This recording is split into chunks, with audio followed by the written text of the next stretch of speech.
I think one of the things that I was thinking about, it's like that reassurance that you are enough, that you can give your baby everything that it needs. I think that you don't need something else. And I think that that is something that's really interesting. It feels like an enormous, responsibility, as well as caring for it, looking after it, raising it, actually being that your body being the sole source of nutrition is quite massive, I think. And then, but once you realise that you are, and it's growing and everything like that, that is really rewarding. If you've had a great birth, it's often because you felt able to trust your whatever's going on, trust your body and trust your baby. And then I think it's helpful if you're breastfeeding to be able to be trusting your body and being like, oh, okay, yeah, it is the right milk for him, and it is, eventually we will get the hang of this together, kind of thing, which, makes a big difference, I think. I just think if men had babies and if men breastfed, all this stuff, it might not all be free and it might not all be straightforward, but there would be a lot of people doing all of these different things, like infant feeding support. There'd be a lot more of that, and just, I don't know, people would be investing a lot more money into it, I think, which is very frustrating. I think people think that phrase "fed is best" is important in terms of, if breastfeeding's not working out, it's really important your baby is fed, absolutely. But actually, it diminishes how people feel about it. I think there's a lot of people that stop breastfeeding but don't want to. And so then you're just kind of saying, oh, but at least they're fed. And it diminishes that emotion of, okay, but I'm still hurting because something I wanted to do isn't working. It would just be nice if there was a bit more support, so people could be, if they made the choice to switch to formula, that can be a fully comfortable and informed choice, and not an agonising, sad one that just happens when they're not ready. He was born at 25 weeks. So he was considered as a micro premature baby. So he was £1 15 ounces when he was born. Yeah, so he's, I think, like what you see, he's one of those super teeny tiny babies that you can just fit in your hand. So, he was just born really tiny. So every day, actually, I was there from 8 till 8 every day to meet the doctors in the morning as they came onto shift, and also to do the night shift, to check who the staff were in the night shift. So they all knew I was definitely expressing. And then they said, so you can have a go later on today. And it was just what? Today? I felt so unprepared. I was pretty experienced at expressing. But then I was like, I don't know how to do it. What do I do? How would I possibly do this? So as soon as I started latching him, he definitely knew what to do. It was instant. He definitely knew that that's what he wanted to do. And he was quite happy to, he fall asleep really quickly, because obviously it was so much. And to learn to swallow, suck and breathe, even at that point, he hadn't that long been off breathing apparatus. So actually just breathing on your own was quite a big thing for him, let alone all these other things as well. But once I showed there was other things he could do, it weren't as bad. And watching me feed her and her growing just from my milk, he could see that it weren't a bad thing, it was a good thing.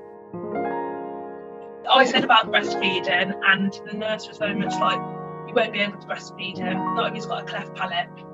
And I was heartbroken, and I remember Mark sitting there she's a breastfeeding counsellor, so I think she'll find a way of getting around that, don't you? And I always look back and think, it's a good job he said that, because I was just oh my God, Mark, how could she say this to me? I just wanted to make sure that he had the best. I've got a friend who has been breastfeeding for 2 years, and I remember thinking, I'm not going to do that, that's awful. And now I'm doing it, I'm like, no, I think stopping breastfeeding will really affect me mentally. I need to keep going. You want every single time you breastfeed to be, okay, let's light the candles and be quiet and still, and because it just has that vibe about it. I found that my dad's mum was very supportive of us girls breastfeeding, and I know that she did try to encourage my mum to do it. It was always my kind of desire to support mums, mainly I guess in the Asian communities I should say, really, specifically my own Gujarati community. I had my grandma, my dad's mum, often reminding me of that. She would often check, she would ask, where is the baby sleeping? And she would be quite disapproving if I'd said in the other room. And then with my daughter, obviously she was in the same room, and she was happy then. And she said, that's how it should be. You should have them next to you. what society is telling you to do, you know it's wrong. It feels wrong. It feels wrong to leave a baby to cry. And they're telling you you're making a rod for your own back. But it's, you know, it has an effect. It gets you there, doesn't it, as a mother? I didn't really have the support around me. Everyone was just like, oh, just get them on the bike, because they meant well, really. They could see I was having a really difficult time with it, and they thought by telling me this, that was the best thing for me. I mean, looking back, oh God, like the tears I went through and the feelings of regret and failure at the time, and why is it? It's like the most natural thing. Why can't I do it? What's wrong with me? The breastfeeding team, they helped when I was absolutely I was so sad about my milk supply. They just, you know, tried to encourage me to carry on and just that this is very natural, very normal. They taught me a lot. The midwives and the nurses, they helped so much in ways that I wouldn't have learned at home. I think that this journey is very, very scary, especially for new mums. And the whole concept of feeding, it is underplayed. People don't talk about it as much as they should. It felt like I told the midwife, yeah, I'm going to breastfeed. And it was like I was bound to it, you know, by word. But actually, it's nothing like that. You just do what you need to do. And my mum always used to go, well, I don't know why you do it any other way.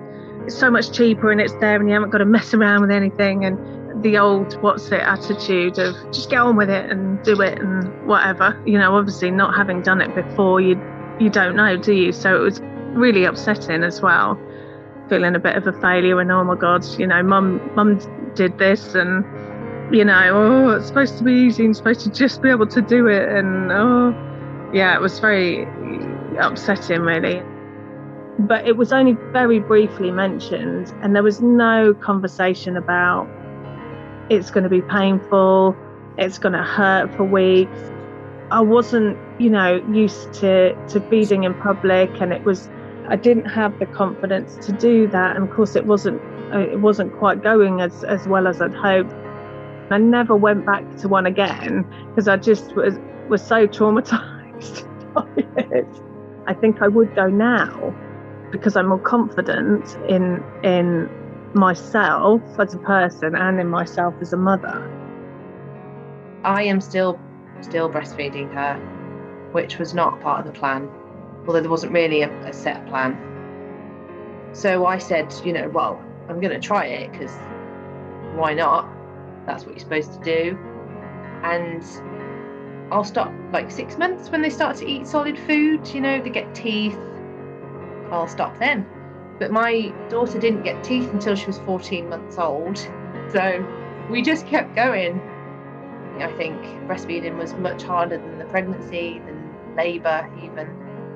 It was tough going, but also just the most incredible experience that he loves. I love that time together and just don't know when it will stop, really. I would just do it. Yeah, it didn't bother me at all. And people would leave the room and I was like, no, you don't, it's fine. You can be here. Don't, because I didn't want them to be embarrassed. I suppose I was trying to make it normal, but I was doing it. And if I was out and about in a cafe and people would see me and think, okay, well, you know, it's normal then, it's okay, it's accepted, then that was almost like I had a duty. I'm breastfeeding and I'm proud of that. When she was tiny, it was fine. It's just as she started to get bigger and wanting it, I think I started to feel much more self-conscious.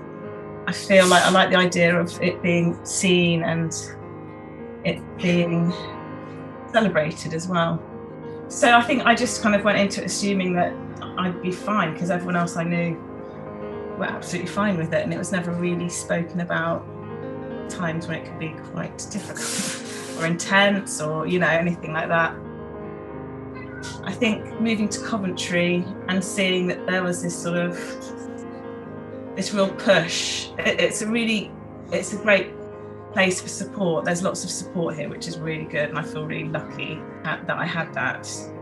My first was actually, she's an IVF baby, so I think I was just really wanted to prove that my body could do something at least, you know what I mean? So I was really determined that I wanted to breastfeed. And when it was really hard, really painful and really intense, I found that really, really tough. I think it's easy to, once you've kind of cracked it, to forget how hard it was. I mean, I can remember thinking, if I get to 6 months and I can start weaning onto food, then it'll be okay and it will get easier. When I was pregnant, I didn't read any books. I thought it was just going to happen.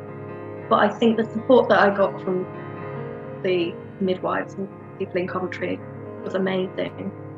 A lot of times where I felt ready to stop, and I was able to get an appointment with them immediately, and they were just encouraging. They would, check your labs. Amazing, really good.